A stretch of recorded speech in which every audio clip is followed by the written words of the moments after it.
I'm Allison Leopold Tilley, and I'm a partner at Pillsbury Winthrop Shaw Pittman. I co-head the Corporate Securities and Technology practice, and I work with startup companies on a daily basis. So what they asked me to talk about in this session is the real basics of forming a company, how to get started, and what to consider from a legal point of view. So I'd like it to be an interactive session. If you have any questions as I'm going along, feel free to ask them. I think it's always more interesting if I'm dealing with the particular issues that you're facing. And then I'll stay around at the end as well to answer a few questions. So you'll have to forgive me. I'm getting over a cold. I may have a coughing attack, but I'll try not to cough too much. And can everyone hear me all right? Okay. So just to get an idea of sort of who's in the audience and where you are at the stage of your entrepreneurial endeavor, how many folks are students here at the GSB? Alums? Anyone who's already started a company? And anyone who's thinking of starting a company? Okay, so we got a pretty good mix of everything. So I like to sort of start at the beginning, and most people who start a company are already working somewhere. They tend to not. Sometimes people will come right out of the graduate school and start a business, but usually people are working somewhere else. Okay, and we're done. No. Is anybody an expert on PowerPoint? Let's see if it will stay there. Okay, so one of the first things that you want to do when you're thinking about leaving your company is getting an understanding about what your obligations are. So first of all, you should find everything that you signed when you joined the company. And that actually may sound easy, but often people haven't kept copies. So if you're at a company now or joining a company, be sure to start keeping copies of what you signed. And what you want to look at is any sort of offer letter or employment agreement or proprietary inventions agreement that you signed when you started at the company and see what it says. You may have an obligation not to solicit people. You may have an obligation to notify your current employer of any inventions you come up with for a year after you leave the company. And you may have obligations to help them with any intellectual property you developed while you were there. So the important thing is just to get your arms around what your current obligations are. Then, when you depart, don't take anything with you. Don't take a scrap of paper. Don't take copies of software. Don't download things. Don't email things to yourself. It's really important that you start off your new company as clean as possible, and there's no question that anything that you use for your new company came from your old company. And while it might be nice to think that everyone leaves their current job before doing anything to start a new company, that's usually not the reality. Usually you're thinking about it, you're developing it, you're working on things nights and weekends. So what you want to be careful of is not to use any of the resources of the company you're currently working at. And people say, oh yeah, I wouldn't take anything that belongs to them. But they don't really think through the details. Did you use the email at the company? Did you use your company-issued laptop? Did you get voicemail at the company? You really want to keep it as clean as possible so that you can say you didn't use a single resource of your current employer. So get a separate email account, get a separate voicemail account, use your home computer, buy a new computer. Just use nothing that belongs to your current employer. And then when you do finally leave, don't sign anything on your exit interview. I had an entrepreneur who had started at a company early on when they didn't have any proprietary inventions agreement, so he hadn't signed anything. And then on his exit interview, they gave him a bunch of stuff to sign on his way out of the company. And sure enough, he signed a proprietary inventions agreement on his last day. So be really careful what you sign. It's not at all uncommon for them to ask you to sign things. I mean, use your judgment. If they're asking you to sign that you returned your computer, obviously you can sign that. But don't sign anything new that obligates you to something you're not already obligated to. The one exception to that would be if you're getting any sort of a severance package or anything like that, they'll want you to sign a release, and that's your choice. You won't get the package if you don't sign the release, and you can decide if it's worth it. And then when you leave, if you have a no solicit provision in your employment agreement with your current employer, don't solicit your friends. And there's a lot of legal cases and arguments about exactly what it is to solicit. But basically, it means contacting someone at your former employer, asking them to leave and come and join you. If they call you first, that's not solicitation. So if that's the way it works, you need to make sure you can document that. You also, once again, need to read carefully what you signed. Sometimes it says don't solicit. Sometimes it says don't solicit. Question back there? Okay. Okay, let's finish that thought. Sometimes it says don't solicit, don't encourage, a longer list. So you need to read it carefully. In California, a no hire is not enforceable. So if your agreement says that you may not hire anyone who worked at your former company, that's not enforceable. But a no solicit is. So you just, sometimes there's a bunch of people from a company talking about the next company, and really you should all leave together on the same day, because then there's never an argument that anyone solicited anyone else. That's not always feasible, but that's the optimal way to do it. Someone throws a bunch of documents in front of you, you probably would feel somewhat obliged to sign them. I mean, do you have any suggestions or recommendations, or maybe examples of people who, were in that situation and didn't do it? What did they say? What kind of legal, repercussions did the company take? Or, I just would like to hear how that would play. You have no obligation to sign anything on your exit. So there may be the sort of peer pressure. They're staring at you. You're in a room. Here's the pile of documents. Everyone signs these. It's custom. I really need you to sign them. But you have no obligation to sign anything. On your last day of work, by law, your company owes you your pay, and they owe you all your accrued vacation and your PTO and everything like that. They cannot legally withhold any of that in order for you to sign something. So the one exception is if they're giving you something extra. In order to give you something extra, they can absolutely require you to sign something. But in those cases, they never, or don't usually, stick it in front of you and say you have to sign it this minute or you don't get it. So tell them you want to look through the papers. Take your time. Tell them you want to think about it. But you can just say no. You don't have to sign anything. And then once you leave the company, you need to be very careful not to use any of the trade secrets or confidential information that you learned at your previous employer. And obviously, some of the stuff is very evident what is confidential information. But trade secrets is a much broader area, and it can include customer lists. It can include who to contact at a particular customer. It can include the names and salaries and reviews of the employees within a company, who's considered a superstar, how much they make, what it would take to lure them away. So be very careful, and if you have any questions, talk to an attorney and find out what is a trade secret. What about dealing with customers that you dealt with in the previous company? I haven't signed an agreement, a non-compete, or anything like that, but I would be pursuing the same customer base as I dealt with as an employee. Okay. Is there an issue with that? So you raised two issues there. Sometimes you may have signed a non-compete. You obviously have to understand what that says. But even if you haven't signed anything, the law protects trade secrets. So then the question is it a trade secret? So if you knew those customers from a previous employer, you would say, well, it's not a trade secret because I already knew it. If it's very obvious who the customer, some markets, it's very clear who the customers are. So if it's common knowledge, then that's okay. What you have to be careful of is if you gain the names and the contacts at that customer through this current job. And one of the things you can do is you can say, well, let's say I didn't know any of this and I was going about selling into that market. How would I approach it? Well, I'd go to this database and do some research. So go do that and prove what anyone could find out. And then if you have that in your files, you can prove that it didn't take trade secrets from that employer to get that information. I'm hiring a sales manager, which is something you often have to do when you start a company. How do I check them for having done these things? Because I'm less concerned about myself. I can go through the list. My concern is in hiring people, especially a sales manager, because I'm hiring for their confidence. I'm saying, okay, you know this business, you know this. How can I check something like that? Well, if you're hiring, first of all, as a company, you should have everyone who joins you sign a proprietary inventions agreement for your company. And one of the things you would say in your offer letter is that the person commits that they are not going to use any confidential information or trade secrets or violate any obligation they have to another employer. So first, you want to start your company as a company that respects the trade secrets and confidential information of others.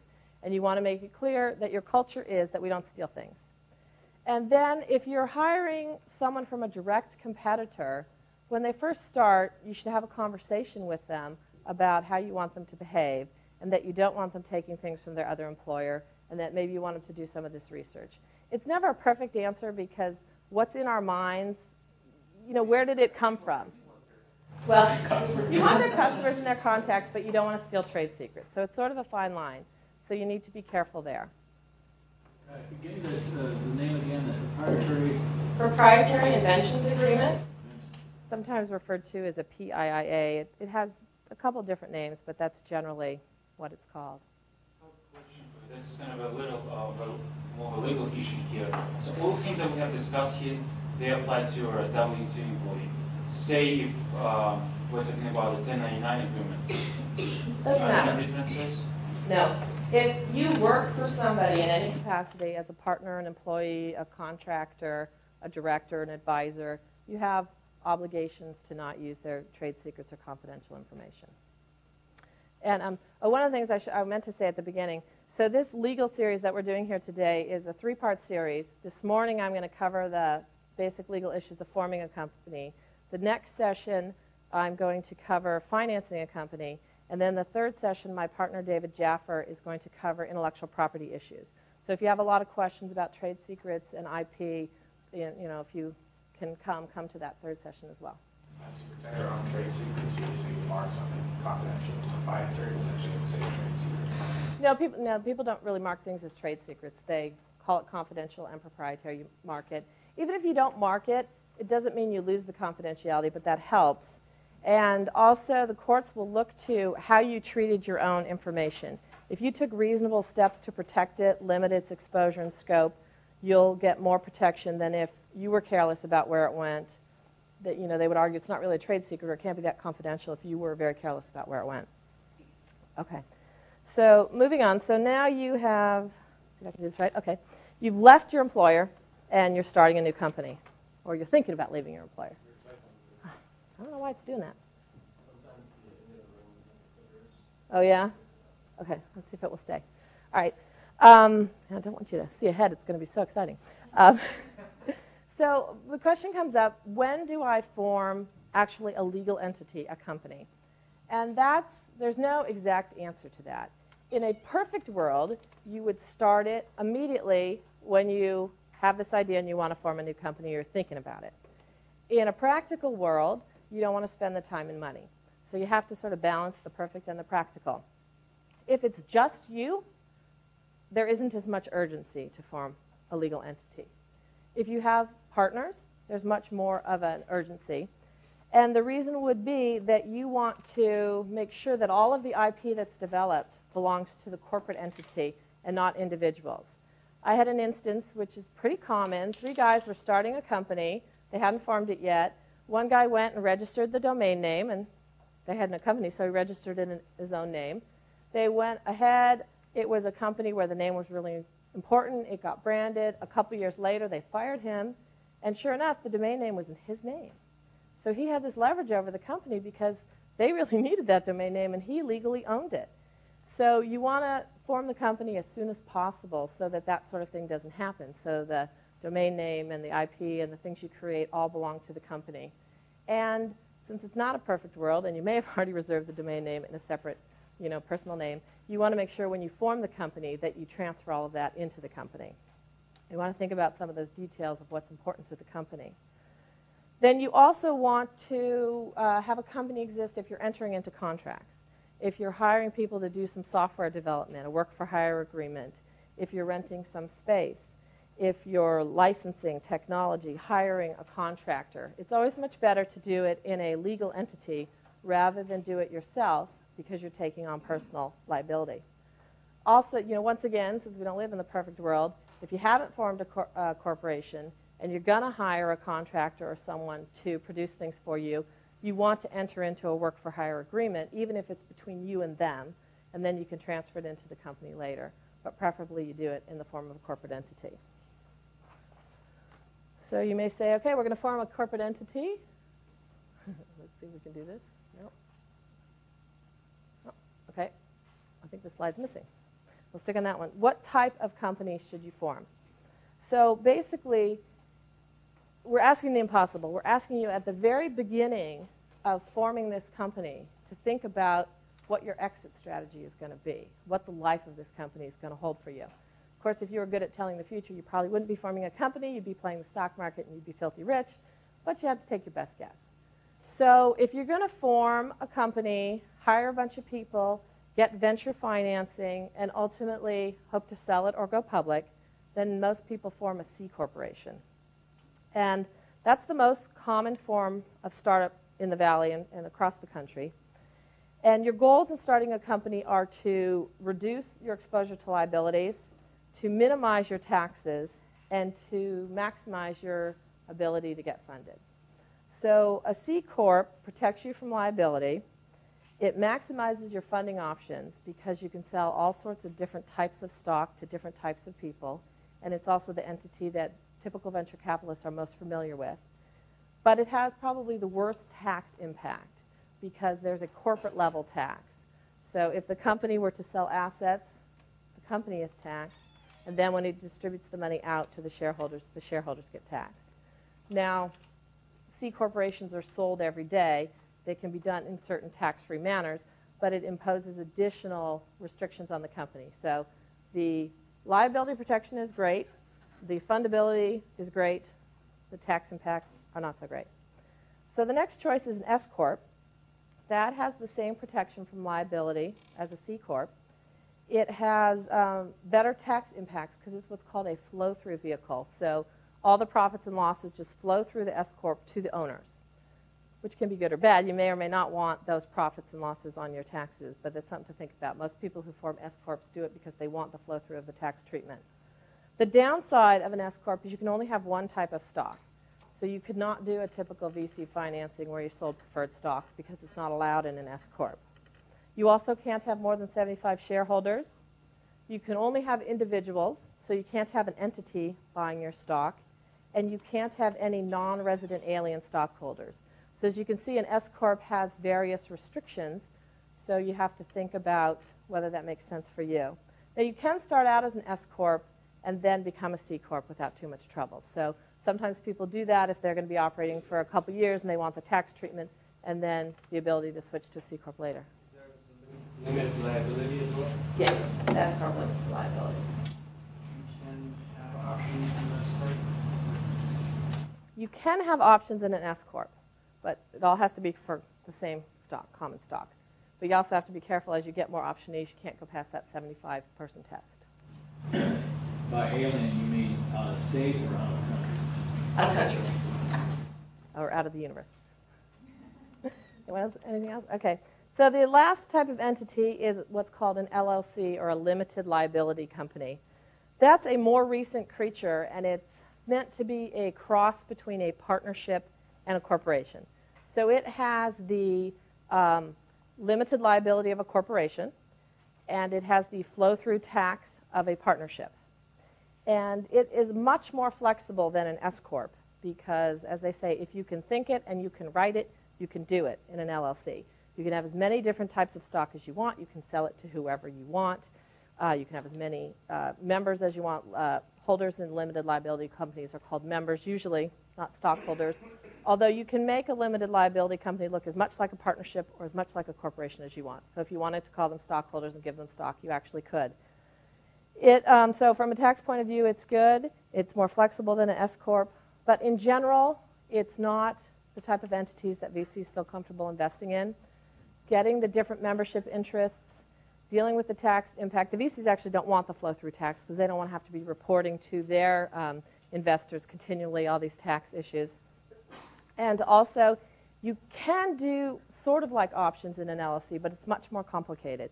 So people tend to do LLCs if they're going to be a smaller group of people who go forward and just do something mainly themselves and not really getting a lot of outside investment. The general partners of venture funds tend to be LLCs, small group of people. They know what the ownership interests are, but the typical startup tends to be a C Corp. Offshore incorporation. Offshore, like setting up a Offshore. Offshore is becoming more and more common these days. And once again, it's one of those try and think of what you want to accomplish before you even start. So nowadays, with a lot more happening in China and India, people having offshore operations, Often, foreign investors are much more interested in investing in U.S. companies these days. So one of the popular offshore places is the Cayman Islands. It's called a tax haven. There's also BVI, the British Virgin Islands, which people invest in. There's Mauritius, which people often use for operations in India. So it does get very complicated, though. And if you think you're going to be doing a lot of offshore operations and offshore sales, it's definitely something to think about, but you would definitely want to talk to an attorney and get the structure correct. For instance, a Cayman Islands company can go public on the Hong Kong Stock Exchange, but a BVI company can't. So our clients who are setting up extensive operations in Asia and want to keep their options open to go public either in the U.S. or in Hong Kong, they want to set up a Cayman company because it gives them the most flexibility. And I will say that, for many, many years, the U.S. Stock Exchange has been the end-all and be-all of stock exchanges, and it still is, but that's changing. The other stock exchanges, the AIM market in London, the Hong Kong Stock Exchange, the Indian Stock Exchange, are all growing and gaining in popularity. So we're definitely seeing people set up operations that allow them to move around the world. And also, if most of your customers are going to be offshore, sometimes people want the offshore structure to minimize their U.S. tax. We represent Marvell, which is a public company who has a very complex offshore tax structure, and they only pay 10% tax, and it's all legal. So that's definitely something to think about at the beginning, because if you form a U.S. company and then you move it offshore, there's something that we call the last chance doctrine. Often you will be taxed because it's the IRS's last chance to tax those assets before they leave the country. And after 9/11, there's a lot of called anti-inversion laws, which actually prohibit you from moving companies offshore. So it's something else to think about at the beginning.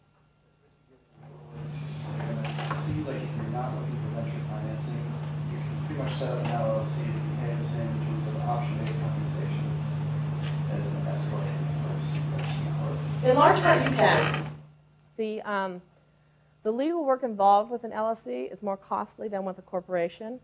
But if you're not planning to get venture financing, you want the tax benefits, it's definitely something to consider. And you just need to make sure you understand how the options work and the different rights and interests that people have. But it's definitely something. The LLCs that I've done tend to be for people, either for venture fund general partners or for people who aren't going the VC funding route. So it's definitely something to think about. Okay. Let's see what's next here. So location, where do you want to form this company? So we talked about the offshore, but if you're forming a U.S. company, since we're in California, the general choices tend to be California or Delaware. And California, I'm a big fan of California because we live here, and I'd like to support our state, but the California Secretary of State has not made it real easy, and they're not real friendly toward corporations. So you can finally fax documents into the California Secretary of State, which is a great innovation that they've just developed. They just figured it out. The filing cost is about $220. There's yearly taxes in California of about $800. But the problem with California is that any time you file a document, they review it, and they often bounce it, which means that they tell you they don't like a particular provision. They don't think it conforms with the California corporate statute. And you might say, well, I'll hire an attorney who works in California, and they ought to know the California statute. You would think. But California routinely bounces things that have been passed 20 times. We'll get something bounced that's been in the articles of a company for the last 5 years, that's in the article of every company we have, and the particular examiner that day felt like he had to find something wrong with your document, so he bounces it. So a lot of people don't like to incorporate in California because they want to know that when they file something, they can move quickly. And you might be thinking, well, what would you be filing? Why would I really care? But whenever you do a transaction, a financing, a merger, you're usually doing something with your main document, which is called your Articles of Incorporation. And you usually have to change them. You usually have to file them. Everybody wants everything done yesterday, and they don't want to wait a week for the California Department of Corporations, or Secretary of State, rather, to clear it. So most of our companies will incorporate in Delaware. And you've probably heard of Delaware as a place for corporations. They're very friendly to corporations. They solicit the business of corporations. They have very good case law that protects corporations and officers and directors. In fact, more than 50% of all public companies are Delaware corporations. There you can fax or e-file. The filing cost is about $450, which includes, you have to have an agent for service of process in the state, so it includes your agency fee.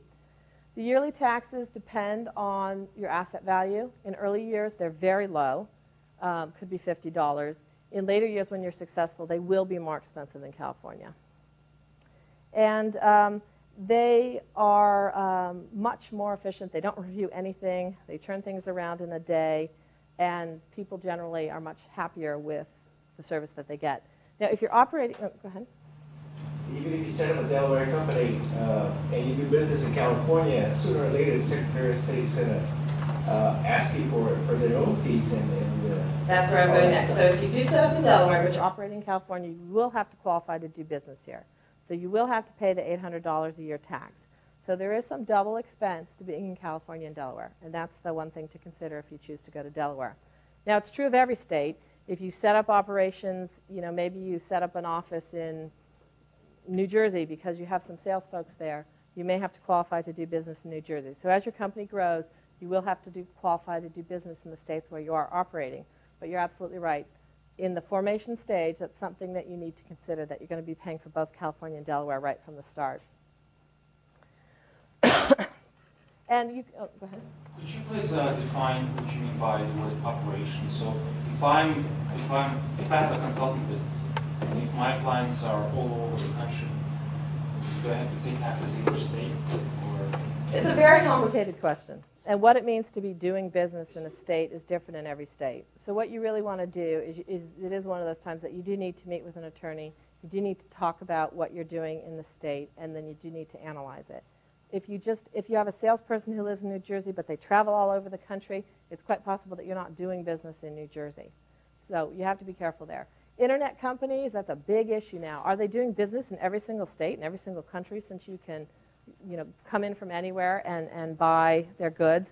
And that's something that's heavily debated. As you can imagine, all the various states want to get their share of the taxes, but right now they're not considered to be doing business in those states just because someone in that state might log onto their site and buy something. But it's a hot issue. Also, sales tax. If your base of operations is in a particular state, they look at whether you're selling out of that state, and they sometimes want sales tax. But it's a very complicated question that I can't really just answer. You need to analyze your facts. Is there any limitation if you have an offshore company, be it the Cayman Islands or VA, to operate in the States? Well, once again, if you're operating in a particular state, you need to be qualified to do business in that state. It's not incorporated in that state, but registered as a foreign corporation. And in that instance, foreign is a different state or a different country. So if you're a Cayman company operating with operations in the U.S., you would need to qualify to do business. And you'd want to be careful there once again, because you want to think about why you went to the Caymans. And if you went to the Caymans for tax benefits, you need to make sure that you carefully structure U.S. operations so you don't get unexpected tax consequences in the U.S. And you can always reincorporate. It's not like, once you choose where your company is going to be, you're stuck there for the rest of your life. If you're a California company and you want to go public, you usually would reincorporate into Delaware. The only issue is that it's more costly and more time-consuming the longer you wait. The more stockholders you have, the more contracts you have, the more it costs you to reincorporate. But it's always a decision, so you shouldn't feel like you're making this life decision that you'll be stuck with forever. Okay, so we've quit our job, we've formed a company, and now what do? The big issue is founder's stock. So if it's just you, then there's not a lot of issues. You get all of the stock. But in general, there's often more than one founder. Sometimes there's 2 or 3, sometimes more. So right from the beginning, it's very important to make sure that you all agree what the stock allocation is. And even if you write it down on a napkin, you need to agree among let's say it's 3, the 3 of you, what the stock is going to be. Who gets it? What each founder is bringing to the party is something to think about. How much time each founder is going to spend on the company is something to think about. And sometimes people will say, well, there's 3 of us. We all started this together. Let's just go a third, a third, a third. And maybe that's the right answer. But you really need to make sure that you've thought about it, because down the road, if one person is doing way more work than everybody else, they might start feeling very disgruntled about it. Also, sometimes if you get VC investing, sometimes the VCs will come in and say, well, this isn't the proper allocation. You're not really all contributing equally to this entity. Different people have different skills, and they'll make you realign it, and that can often be a very bitter process. So I think it's important to have the tough discussion early. Another thing to think about is the voting issues and the control issues. So if you have, in my example, the 3 founders, they all have equal amounts of stock, then 2 of them could vote out the 3rd. If the real tough issue is if you have 2 founders. If you're 50-50, neither can vote out the other, but you could come to instances where you could have deadlock. Sometimes people say, that's okay, we'll live with that. And sometimes people say, well, no, it needs to be 60-40 because ultimately this one person was really the person who started it, and they need the control at the end of the day. So that's something that you really need to think about. I recently had a company come to me. There were 3 founders. They'd spent quite a bit of time on the company. They were pretty far along. They had a beta product. 2 of them had quit their jobs, and they came to me when they got a term sheet from a VC. Very excited. They'd been working on this for probably a year. And finally, their efforts were paying off. They had a term sheet. They were going to get financed, and the company was really going to take off. So in the initial meeting with them, we talked about all that, and I talked about, okay, what have you got? They didn't have any documentation. Who owns what? Have you guys talked about it? Do you agree? And they said, absolutely. We've talked about it. We're all on the same page. They all nodded. And I said, great, send me an email. Tell me what the deal is so that we can paper it. Well, I got a call later that day that they went back and they started talking, and it turned out they didn't agree at all. They all thought they agreed, but they had different views of who was getting what. And the company, they argued about it for about 3 weeks, and the company blew up. And I thought that was such a shame. They'd worked for a year. They had a VC term sheet on the table, and the company blew up. So I can't really stress enough how important it is to set the founder stock early. You'll hear different views of it. Go ahead. When you're talking about founder stock, and before there's even financing, so let's say I'm starting a company with like 3 or 4 friends, and no work has been done yet, no financing has been done yet. Should you establish the stock? I mean, should that be established before going and looking for financing? Yes. And how would you, my question is, how would you even start to even value how much equity the people who are going to finance are going to It's really, you don't need to think about anybody but the 3 of you. Right then, there's 3 of you, there's 100 percentage points, and you guys will hold them all. Sometimes people come to me and they've got, the capitalization all the way from formation through IPO, and they haven't even formed the company. You don't need to think that far out.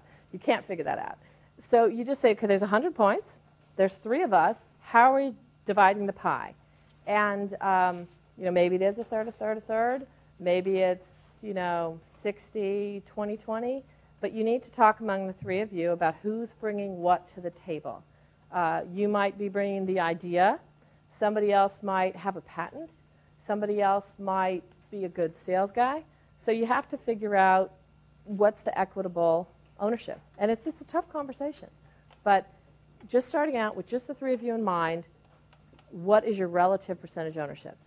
Then as you go forward, the percentages will change. But you have to start at the beginning about the 3 of you relative to one another. What is the what? What is the criteria for capitalization at that time? If there is no plan, so how do you... You're really just talking percentage ownership. So you're going to go forward. You're going to create this company. You're going to work. You're going to do work, create IP, go out and get VC financing or finance it yourself or angel financing. We can talk about that the next session. Who owns what piece of the pie? You don't have to worry about how much it costs or anything like that. Just if everything turns out the way we want it to, do you and I each own it 50-50? What's the percentage that we hold?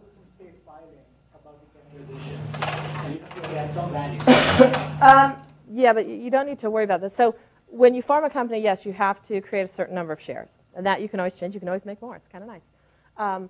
But say you file a typical company, you authorize 10 million shares. You don't usually issue all of them.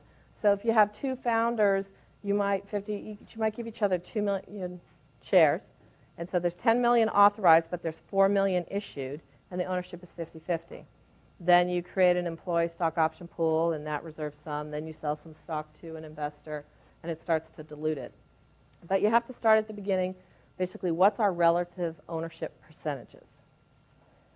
And, we can talk more about that afterwards if people have further questions. And so I think it's just one of the most critical things. For me, what's confusing is what if you enter into an agreement where there's two people that are going to be working full time, and then the third partner is a casual partner, meaning they're not expected to be in the office at all or doing any kind of effort towards the company, they're just financing. How do you value that? You can do it a couple of ways. You can divide up the common and say, well, maybe say the person who's bringing capital to the party is of equal value of the person who's bringing the IP. So we both have the same interest. Another way you can approach it is you can say, okay, the founders, the people who are there day-to-day working, they're going to get the common stock, and the person who puts in the capital is going to get some sort of preferred stock. But then you have to sort of value the company. That gets more complicated. There is no set answer. There's, what is this person worth versus that person? What do they bring to the table? What are they going to do in the future? You just have to take your best guess, negotiate among yourselves, and people can have very different views. The person with the capital can say, without my money, you can't do anything. I'm the most important person. The person with the idea could say, well, without my idea, you can't do anything. I'm the most important person. And the person who maybe has experience starting companies say, yeah, but you two don't know what you're doing. Without me, you can't start the company. So you have to negotiate and talk, and some way or another, the founders always come up with percentages and go from there. So the capital is a little different in that you have some sort of flexibility. You might do founder shares. You might do preferred shares. It depends on whether the person's sort of considered a founder or more like an investor. So do you want to treat them more like an investor or more like a founder? Is there easy to set up control provisions for a C Corp? Let's say a one investor for 1%, 60%. How do you set up provisions for the founders in terms of supermajority rights, which then don't cause problems for subsequent funding? Well, what you can do is, so under the corporate code, there are certain things that shareholders have to vote on, and usually under the code is usually just a majority vote. There's something in the articles which is called a protective provision, where you can put the supermajority, that you can't sell the company without 2/3 of the vote of the common or something. I will tell you it's very unusual for common stock to have protective provisions. It's usually the preferred stock that has it. You can also enter into a voting agreement with your co-founder to make certain agreements that would have the voting work different than the percentage ownerships. But at the base, voting will go based on percentage interest. So if something requires a majority vote, whatever 1 or 2 or 3 people it takes to get to a majority, they will get to carry the vote. So let me talk about what's the stock worth. Generally, founders pay almost nothing for their stock. It's 0.001 cent or something. It's usually nominal. Sometimes it's for contribution of IP if you had a patent or maybe you had a bunch of computers. It can be for payment for past services. It's not legal for stock payment to be payment for future services. But it's really, it's usually not that difficult. Sometimes people will say, well, we each want to put a few $1,000s in, so you'll put the price, so it ends up that people pay a few $1,000s for it. What you want to be careful of is if 2 people start a company, one person puts in $20,000 and the other doesn't. You want to be very careful because, let's say they got the same amount of stock. You wouldn't want to say, well, this person paid $20,000 for his stock and this person paid $1, because then you have some serious tax issues. So you have to balance that out. You either have to say, okay, this person put in $20,000 and this person put in maybe IP worth $20,000, or you both buy your preferred stock for pennies and the $20,000 this person put in is a loan. So you just have to be careful if the money that's coming in doesn't really match the percentages that you finally agreed to, so that you don't get yourself into tax issues. How do you account for the case that we were talking about, where a person is contributing IP in exchange for founderships? Where will it show up in your books? Because it is not cash that you're getting. It's an asset. So it's an asset that will be on the balance sheet. Yeah. So there's no tax implication of that? Well, no, the thinking is that you put the IP in, and in exchange for it, you got shares worth the same value, so there's no issue there. But you do have to be careful going forward. Could you explain that a little bit further when you say tax issues? If somebody puts in, say, $30,000, somebody puts in $1, but they get the same amount of equity percentage-wise? So if you pay $20,000 for your stock and I get mine for $1, then the IRS could look at that as I got $20,000 worth of compensation, and I could be taxed as if I got paid $20,000 by the company. So you want to be careful there, and you want to make sure you talk to an accountant and that you do it carefully. So one of the big issues around founder stock is vesting. So how many people, if you're starting a company, there's 3 of you, just the 3 of you, how many people in this room think you should put vesting on your stock? Less than half of you.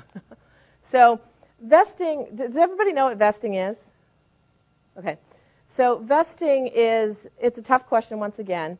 And founders usually think of it as us versus the VCs. We want to make sure we keep our stock. We don't want those evil VCs coming in and taking our stock, firing us, taking unvested stock. So I want to make as much vested as possible. That's certainly one view, and there's some validity to it. But on the other hand, there are the founders vis-a-vis one another. And if 3 of you are starting a company, there's a very real likelihood that over the course of the company, one of you is not going to be there. And it doesn't have to be that you had some horrible fight and you now hate each other. Things can change. Somebody could say, I can't work for nothing anymore. I really got to go get a real job. I got to feed my family. This is taking longer than I thought. I have to leave. You could end up wanting to fire one of the people. So you have to think of vesting in that way too. If it's 3 founders, you each divide up the stock a third. One person leaves for whatever reason. In general, as much as you like that person, you don't want them to have the same percentage of the company as you do working on a day-to-day basis. And certainly if it ends up that someone's not really doing what they said they were going to do and you have to fire them, you don't want them to keep all their stock either. So you have to think of vesting. You have to wear 2 hats when you think of vesting. The founders against the rest of the world and the founders vis-a-vis one another. And I think it's just important to approach it from a point of view of things change, life changes, things could happen. It doesn't mean we hate each other, but what are we going to do here? Also, if you do get the VC investment, the VCs will often come in and change the vesting. And our experience is if you set sort of a middle-of-the-road vesting, they will tend to leave it alone. If you get very aggressive, they will consider it a blank slate on which they can negotiate anything they want. So we usually advise our clients to pick sort of a middle of the road. Now, vesting, there's a typical, if you were an employee at a company in the Silicon Valley and you got stock options, the most typical vesting would be a 1-year cliff, then monthly thereafter for a total of 4 years. So your stock, if let's say you were granted 100 shares, at the end of year 1, 25 shares would be vested, and then they would vest in equal 36 monthly installments till the end of the 4-year period. So that's kind of where you should start. That's typical vesting, and talk about if that makes sense. Sometimes founders don't want a cliff. A lot of it depends on kind of what came first. If you've been working together and you've done a lot of work, then usually there's not a cliff. If you're really just starting out together from the start and people really need to do their time, then sometimes there is a cliff. Sometimes it's a 6-month cliff. The thinking there is if someone leaves after 6 months, you maybe don't want them to have any stock. They need to at least put in some time. And vesting can start the day that you incorporated the company, or vesting can go back in time. So sometimes if founders have been working on a company for about a year, they ignored my advice, and they're just forming the company now, sometimes the vesting start date will go back. So those are all things that, once again, you have to make sure you understand right at the beginning, along with percentage ownership. So vesting is one mechanism by which you can make things just. What about protecting yourself against, let's call it unfair dilution, where you have, 3 founders, one of them decides to leave, and the other 2 decide to just issue more shares and dilute the third person out of the picture. Is there ways to protect yourself against that? That's a bit of a tough one. Sometimes people will have sort of a right to purchase more stock. That's fairly uncommon at the common level. That's more of a right that the preferred get. Under law, if you dilute someone just for the heck of it, to really squeeze them out, that's illegal. And there have been cases about that. Of course, it's time-consuming and expensive to litigate it. But dilution happens. You will be diluted. Everyone will be diluted. And for the founders who are staying, they need the ability. They need to bring in someone to replace you. They need to bring in outside investment. So it's a pretty tough issue because there's so many sides of it. But it's certainly something that you can talk about. But in general, you can't do a lot to protect yourself as a common holder. So in addition to the cliffs and sort of the overall period of time with which you vest and the date at which you want to go back to start your vesting, there usually are some accelerators, and that means an event which happens which will speed up the vesting of your stock. So the most common, I would say, is what's called a double trigger. That means there's a change of control of the company is sold, and you get fired without cause, or you quit for good reason, or usually how it's defined. We usually structure that as 100% acceleration because, someone bought you, they allocated some of the purchase price to your stock, then they fire you. It should not be a windfall to the buyer. So you get all your stock in that situation, and there's usually not a lot of fights about that. Sometimes people say, well, I want acceleration if I'm fired without cause, whether or not there's been a change of control. I just want to be protected if I'm fired. That's a much dicier issue. It goes both ways. You rarely see 100% acceleration. You might say 25%. And that's something for the founders to negotiate, and that's something that's heavily negotiated with the VCs. Then there's typically acceleration if someone dies or becomes disabled. Luckily, I've never had to deal with that, but it's in every contract. And then sometimes people want acceleration just on a change of control. And that's something, once again, as founders, you have to think about. Sometimes people say, if we get bought, we want some acceleration. To some extent, it devalues you when you get bought because most buyers are buying a combination of technology and people. So they don't want the people that they just paid all this money for to be able to walk out the door the next day. So if you accelerate your vesting too much, what they will do is they'll say, fine, I need to move some of the purchase price into new stock options to incent the people to stay. So you have to find the balance there. I would say that acceleration purely upon a change of control does not tend to be that common. And if it is there, it tends to be maybe 12.5%, just sort of a little something for the change of control. Okay. If there is an acceleration and change of control, how can one do it if you're at the very formative stage where there's very few people? Very often when VCs come in, that is basically a change of control. They want control. The thought one might have is when the company's bought out in the future by some Acme Incorporated, is there some way to basically not have the acceleration of the first change of control, and it's when the VCs or the first investors come? Absolutely, and the purchase by Acme was the change of control I was talking about. You wouldn't have the acceleration when the VCs come in. So you are right. You have to write that carefully because if the VCs do buy enough of the stock, it is technically a change of control. So you want to make sure that everyone understands that's not the instance you're talking about. You're talking about the sale of the company.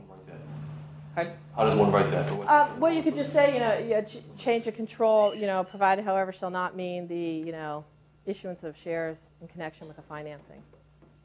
So it's not too hard. Is there anything? Can you get in any trouble if you change the change in control just before you go into a relationship with another company? No, you used to. There used to be something called pooling, which was a bad tax consequence that purchasers didn't want to have to deal with. So you weren't allowed to change any of that. But a couple years ago, pooling went away, so you now have much more flexibility, which is to your benefit and your detriment. It used to be kind of good if you were the founders because the buyer, they couldn't change it without incurring this bad tax consequence, so they usually lived with what you had. Now it's sort of, once again, a clean slate where you can negotiate it. But it is your right. I mean, it's your contract and your right, and so you have to go along with it in order to negotiate it. But there's always a flip side to everything. As founders of a company, you want to make sure that one person doesn't have so much power over your deal. So you need to think about that as well. Two questions is, if you're talking about investing, so it was 2 years too fast, generally speaking, on leases? 2 years might not be too fast from your point of view. Maybe you've got someone coming in to do work that really should only take 2 years. VCs would generally not want to invest in a company if there's only a 2-year runway because it's going to, it's usually a 3 to 5 year exit. So it's a little, in general, no, it's too short. sometimes there might be someone who's hired for a certain thing and 2 years is about the right time. So there might be situations. Can you do vesting if you're working part-time? And the second thing is, can you allocate vesting to performance in addition to just time? Yes, both. So vesting can be, for instance, if you have two founders starting a company, you divide the stock 50-50, but one's going to work full-time, one's going to work part-time. You can have their stock vest at different rates. Employees with part-time, I mean, if you're hiring a part-time employee, you should allocate the stock based on that and just have normal vesting. But, maybe give them less stock because they're part-time. Sometimes people are going to be part-time at first and then come on full-time, so usually then the vesting gets more complicated. You can have milestone or performance-based vesting, but you need to be careful because there are securities laws issues and tax issues around it, which I don't have a lot of time to go into now, but you should ask. Certainly for executives, it's much easier, but you also can get some bad accounting treatment. For more of the rank-and-file employee, there's more restrictions under the securities laws. Securities laws tend to protect people without money and people more junior in companies more than they protect people who are executives or have a lot of money. So you have to look into those things. Okay, so I want to keep going here. So in general, so I'm telling you all this stuff. Basically, what you enter into is something that's called a founder stock purchase agreement. And it has the number of shares that you have.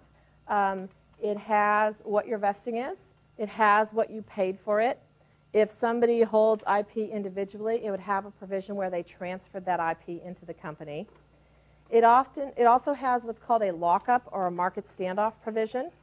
It will have transfer restrictions, a right of first refusal in favor of the company, and an escrow. So just quick thoughts on some of those. When you form a company, you want to make sure everyone signs a lockup from day one. And what that is, for those of you who've been at companies who've gone public, there's usually a 180-day lockup period within which you can't sell stock. And that's important to the company's ability to go public because the underwriters don't want to take the company public and then all of a sudden have all these shares flood on the market in the first 6 months. So if you haven't taken the time to get everyone signed up to a lockup, then at the time of your IPO, you're running around trying to get people to sign things. And if they have no obligation to sign it at that time, they usually want something for it.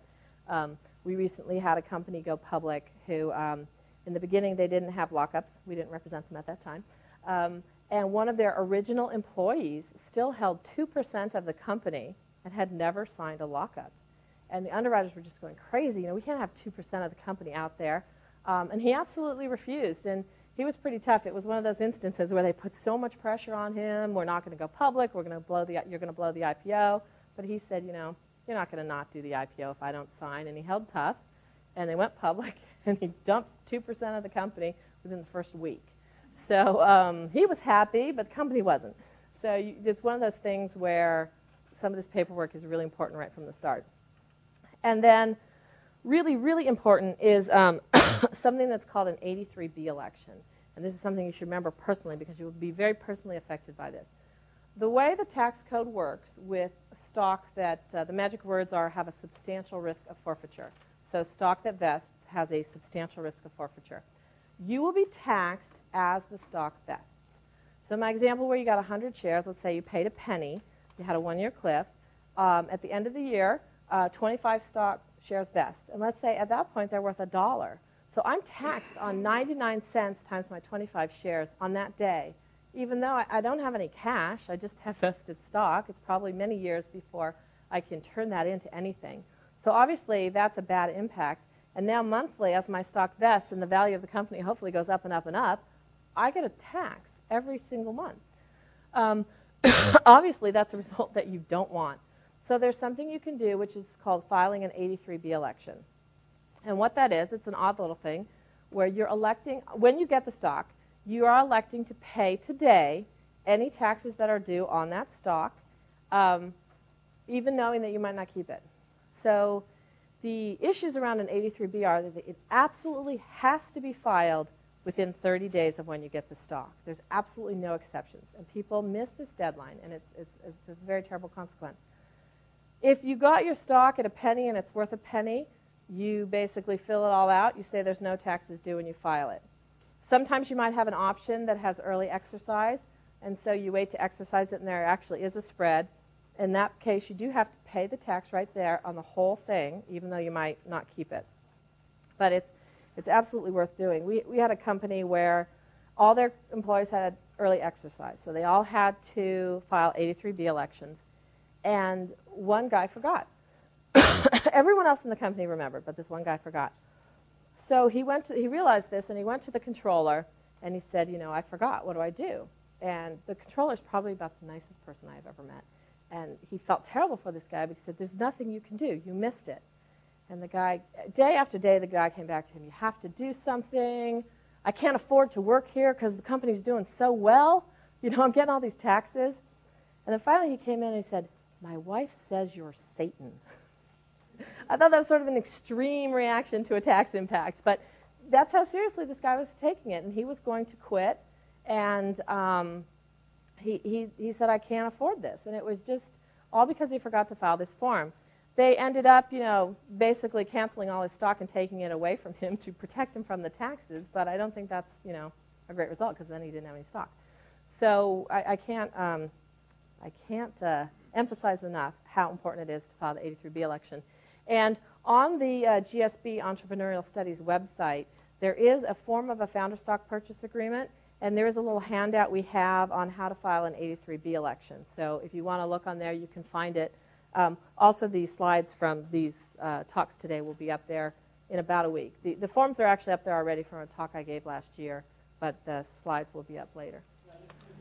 Same vesting-based tax implication with options that we have with... The 83B issue is only for stock you actually purchase. Options have their whole own tax treatment, but the 83B applies to stock that you purchase. So founder stock that you purchase, or if you early exercise an option. But that's a good question. It doesn't apply just to an option. Do the 83Bs? Is it just every employee that comes in earlier? Anyone can do an 83B. It's not a corporate document. It's a personal tax filing. The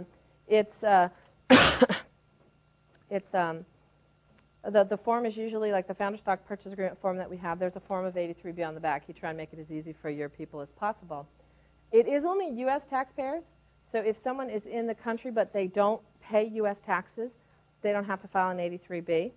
But there's one little quirk there, sort of a strange one. We often have companies formed where some of the people are in the U.S. and some of the people are maybe in India or China. So technically the founder who's in India or China wouldn't need to file an 83B because they're not, they don't have even a taxpayer ID number in the U.S. But the weird little quirk there is if they move to the U.S.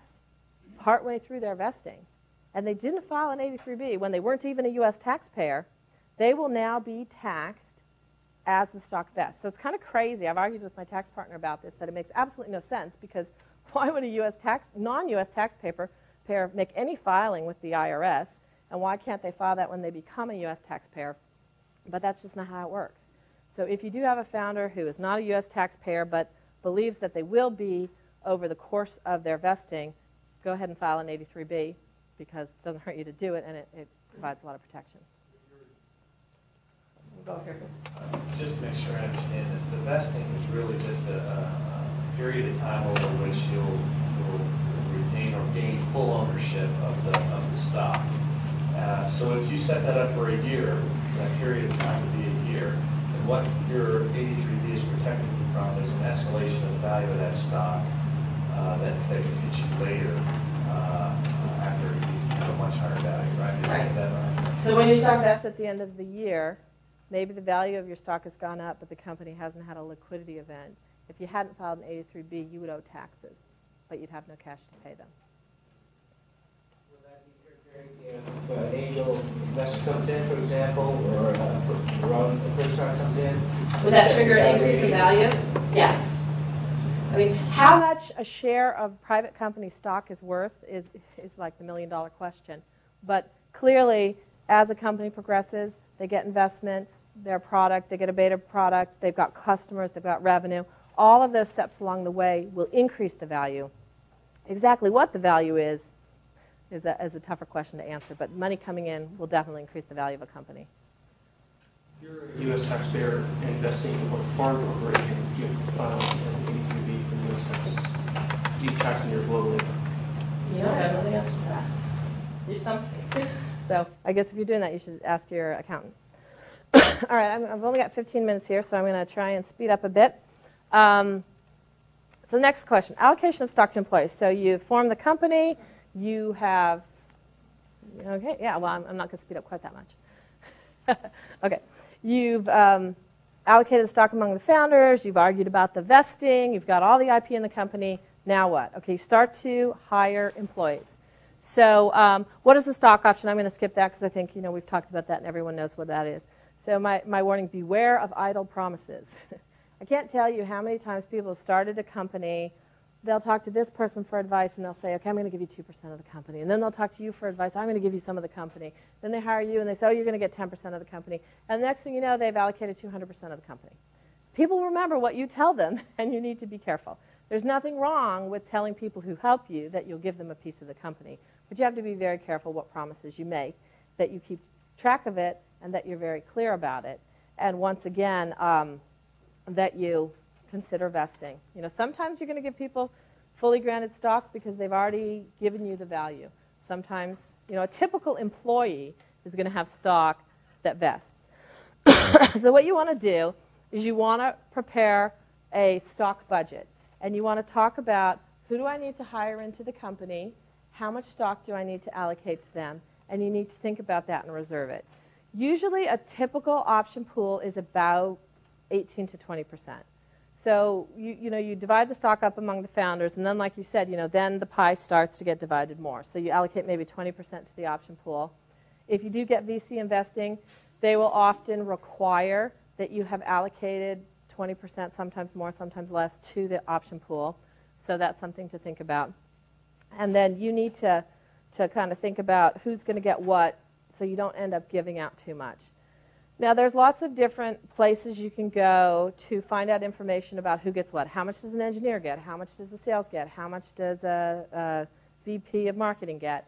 And those questions are variable depending on the type of company and the stage of the company and whether that person was a founder. So in an engineering-driven company, the VP of engineering is going to get more than other people. In a sales-driven company, the VP of sales is going to get more. So you have to look at what your company is. You have to look at, and then a founder. So a founder who ultimately ends up being a rank-and-file engineer may have more than the VP of engineering or the CTO, but that's a factor, the fact they were a founder or they came in very early. Early people often get more. So you can look at studies. There is, once again, on the GSB website, there is some stock allocation budgets that I put up there. But they're really guidelines. Some people look at them and they go back to their employer and say, I should have 3%. Salesperson has 3%. It really depends on the company. So just use them as guidelines. Think about what your company is and what talent it needs, and come up with a budget.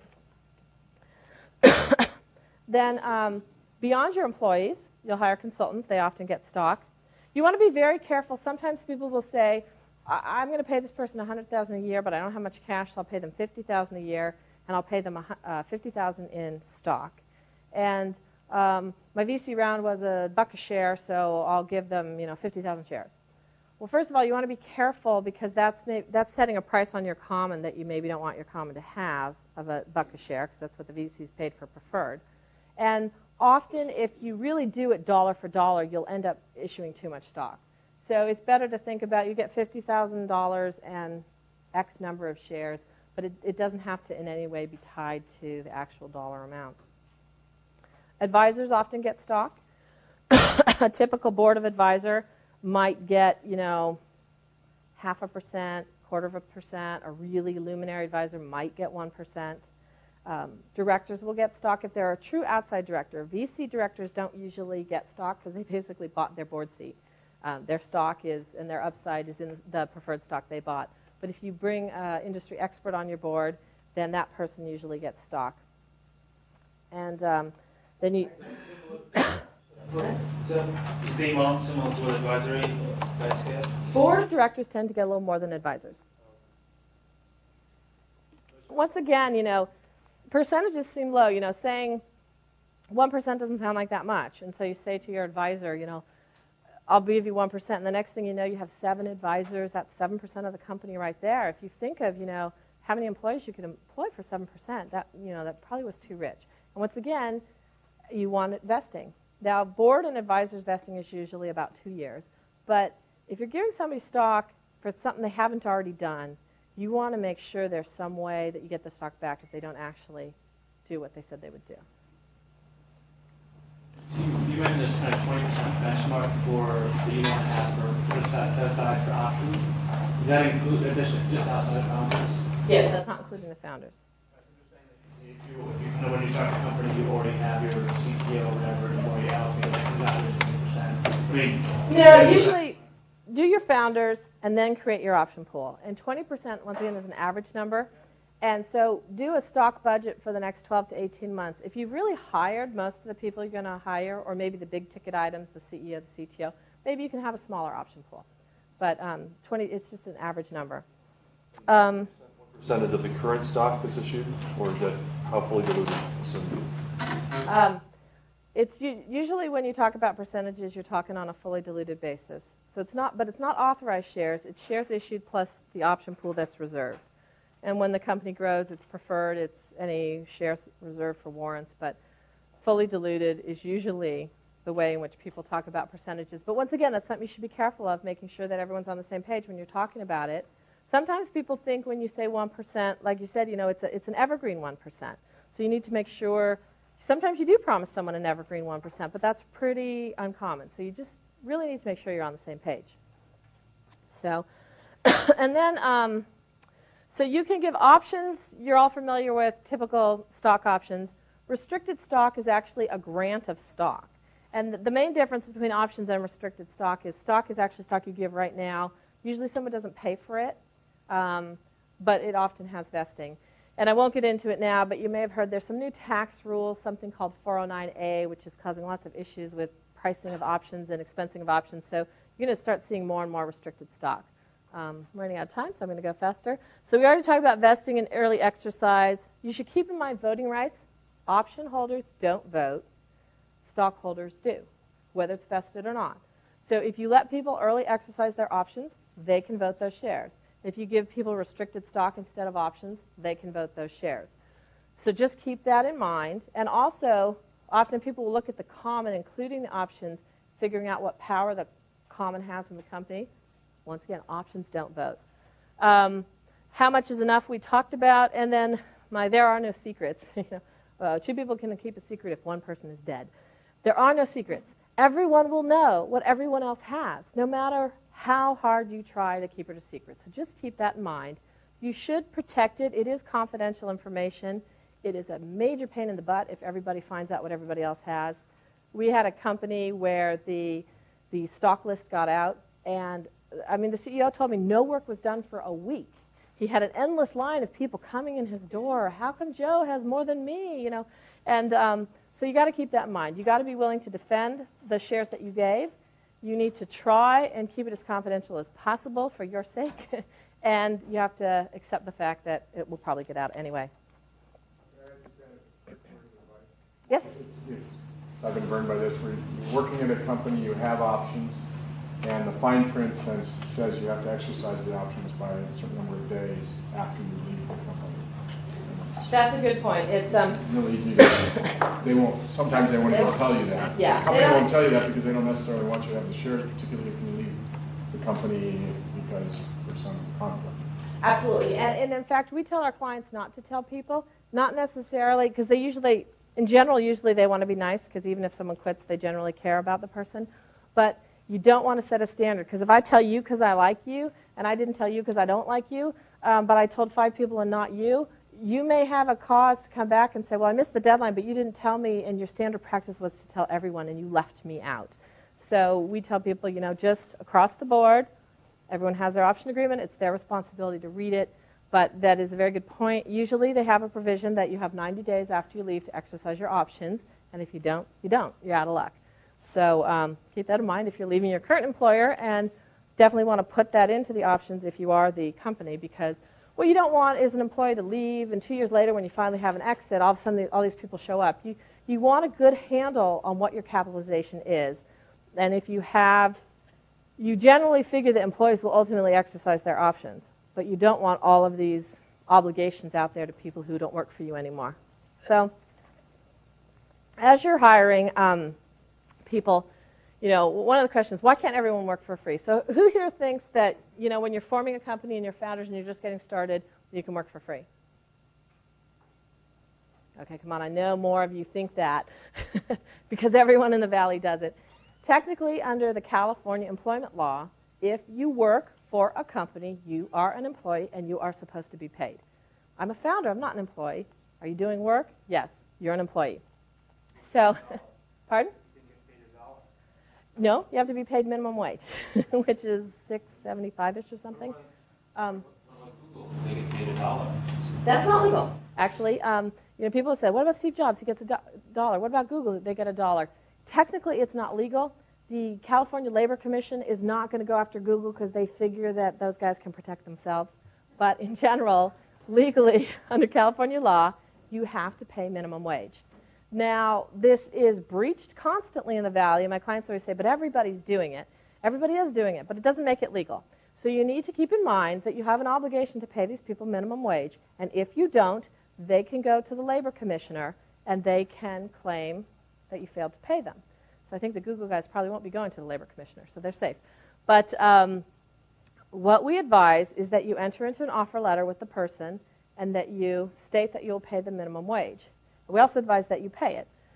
If you don't enter into an offer letter, or like lots of my clients enter into an offer letter that maybe the person gets $150,000 and we'll pay you later.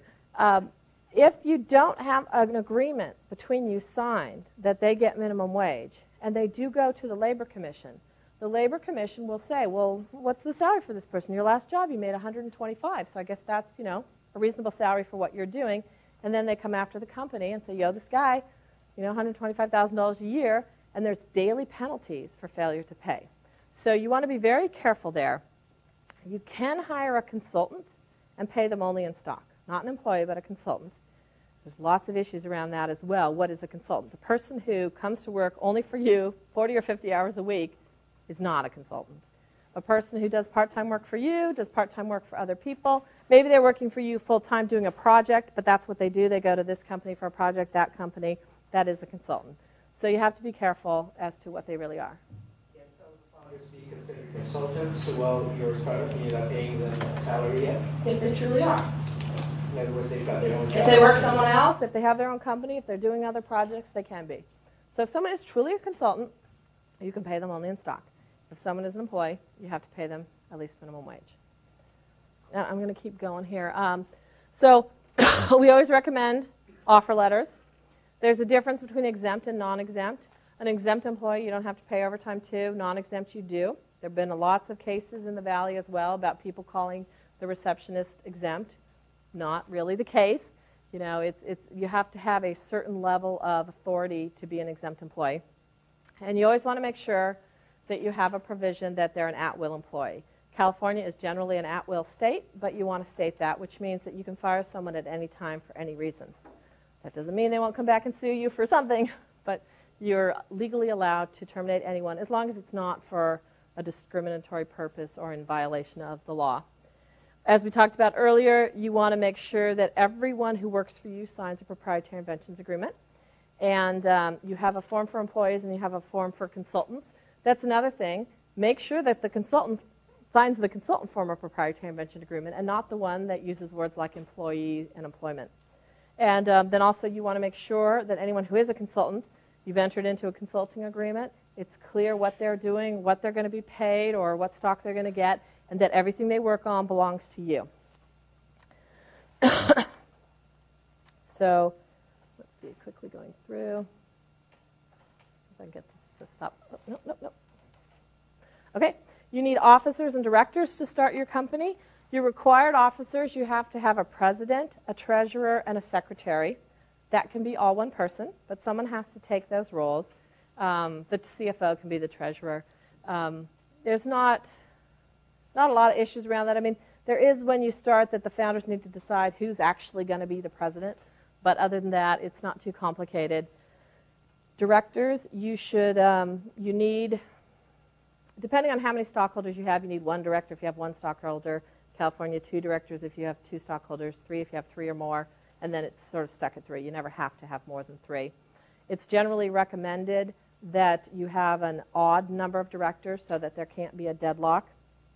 And the role of the directors is to provide leadership and strategic direction and oversight over the company, to hire and fire the CEO. And that's it. Directors are not supposed to micromanage the company. So you want to make sure when you're hiring directors that you're really getting people who are going to be on the advisory level and not people who think they're going to roll up their sleeves and run the company. Also, when you're hiring directors, and as we'll talk about a bit in the next session when VCs get involved, you want to understand who has the right to a particular board seat, not who happens to be sitting in it at this time. So you may say, okay, we're going to start the company, and the 2 of you and I, we're going to be the 3 directors. And so we're all feeling good about that. We're all on the board. But then it turns out if the stockholders have the right to elect or remove directors, and if I don't have enough stock to keep myself on the board, the 2 of them could end up kicking me off. So I just have to understand that. Maybe that's the right answer. But especially once you get to the VC level, you want to make sure that the common stock or the founders have certain rights to certain board seats. And a lot of people get confused with the fact that just because you're in that seat now doesn't mean that you have the right to be there. Also, firing directors, very tough, very complicated. People often say, well, I'm going to put so-and-so on the board for now, and then later we'll change it. Great if so-and-so agrees with you, but if so-and-so decides he kind of likes it there, you may have a problem on your hands. So you need to think about that carefully. And then advisors. So in addition to your board of directors, you have an advisory board. And, I said there, if one advisor's good, aren't 10 better? People tend to think the more advisors, the better. I want to get these great names. But advisors, you're giving them some stock in the company. What you want is advisors who will really help you. Sometimes it's worth having someone's name just for marquee value who doesn't really do much. But in general, you want to make sure that you have a number of advisors that's manageable, that's an amount of stock you're willing to part with, and that are people who are really going to add value to your board.